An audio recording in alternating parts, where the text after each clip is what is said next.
காலமா? சிலர் ராமரின் ஜாதகப்படி சாஃப்ட்வேர் மூலம் பார்க்கும் போது அவருடைய காலம் 7000 வருடம் முன் இருக்கிறது என்று சொல்கின்றனர். தான் நினைப்பதை லட்சக்கணக்கான பேருக்கு பரப்புகின்றனர். நிஜமாகவே ராமர் அவதார காலம் 7000 வருடம் முன் என்று சொல்லிக் கொண்டும் பரப்பிக்கொண்டும் இருக்கிறார்கள்.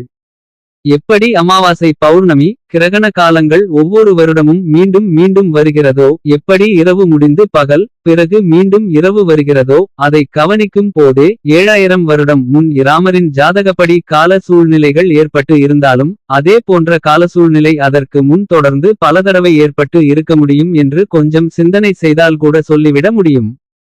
இதை புரிந்து கொள்ளாத சிலர் ராமவதாரம் 7000 வருடம் முன் நடந்தது என்று இப்போது பேசவும் பிரச்சாரம் செய்யவும் ஆரம்பித்து விட்டார்கள். இது மட்டுமல்ல, ராமர் 10,000 வருடங்கள் வாழ்ந்தார் என்று வால்மீகி மிகையாக சொல்லி இருக்கிறார், ஒரு பெருமைக்காக சொல்லி இருக்கிறார்.